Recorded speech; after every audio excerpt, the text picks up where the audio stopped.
महाशिव रात्रि कथा प्राचीन काल की बात है। घने जंगलों और निर्जन पर्वतों से घिरे एक वन प्रदेश में चित्रभानु नाम का एक शिकारी रहता था। उसका जीवन संघर्ष से भरा था। दिन निकलते ही धनुष बाण लेकर जंगल में निकल पड़ता और निर्दोष पशुओं का शिकार कर अपने परिवार का पेट भरता। लोग उसे कठोर और निर्दयी समझते थे, पर उसके भीतर कहीं न कहीं मानवता का एक दीप अब भी जल रहा था, जो समय आने पर उजाला करने वाला था।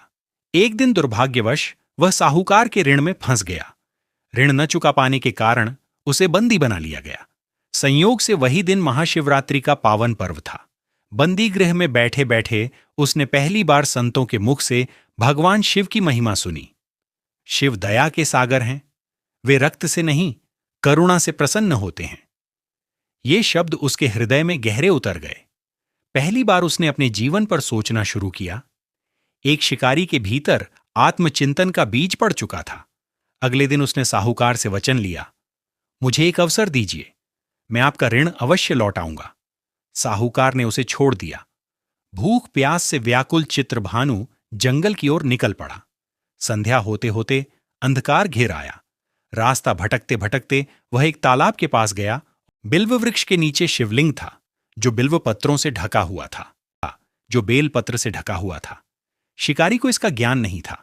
पड़ाव बनाते समय उसने जो टहनियां तोड़ी, वे संयोग से शिवलिंग पर गिरती चली गईं। इस प्रकार दिन भर भूखे प्यासे शिकारी का व्रत भी हो गया और शिवलिंग पर बिल्व पत्र भी चढ़ गए। एक पहर रात्रि बीत जाने पर एक गर्भवती हिरणी तालाब पर पानी पीने पहुंची।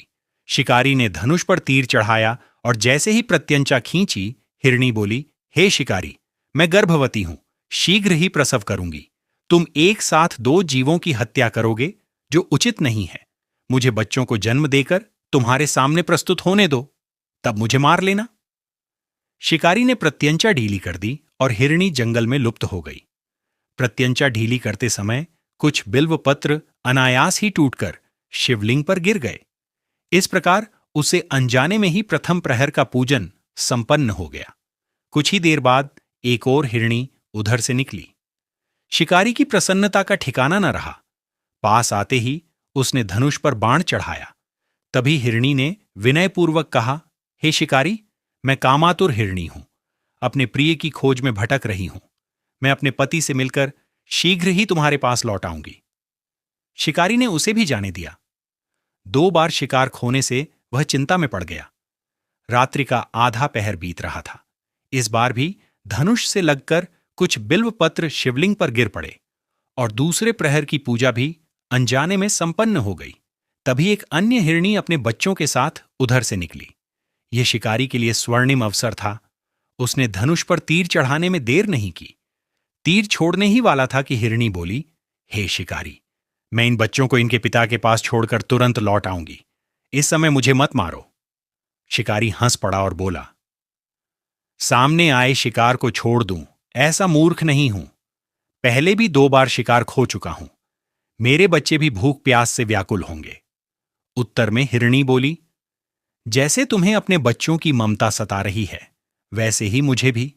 हे शिकारी, मुझ पर विश्वास करो, मैं इन्हें इनके पिता के पास छोड़कर तुरंत लौटने की प्रतिज्ञा करती हूं। शिकारी का हृदय पिघल गया। उसने हिरणी को भी छोड़ दिया। इस बार भी धनुष चलाते समय कुछ बिल्वपत्र शिवलिंग पर गिर गए और तीसरे प्रहर की पूजा भी संपन्न हो गई। अब रात्रि का अंतिम पहर चल रहा। तभी सभी हिरणी अपने पति और बच्चों के साथ, समस्त परिवार के साथ जो शिकारी के पास लौट आई, उसने कहा, हे शिकारी, आपने मुझ पर विश्वास किया था, मैं अपना वचन निभाने आई हूं। यह दृश्य देखकर शिकारी की आंखों से आंसू बह निकले। उसका कठोर हृदय करुणा से भर गया। उसी समय फिर से बिल्वपत्र शिवलिंग पर गिरे और चौथे प्रहर की पूजा भी पूर्ण हो गई। महादेव उसकी करुणा से अत्यंत प्रसन्न हुए। मृत्यु के समय जब यमदूत उसे लेने आए, तब शिवगण प्रकट हुए और बोले, यह भक्त अब शिव का है। शिवगण उसे शिवलोक ले गए। अगले जन्म में वह राजा चित्रभानु बना और उसे अपने पूर्व जन्म की स्मृति भी रही। यही तो महादेव का चमत्कार है। हर हर महादेव।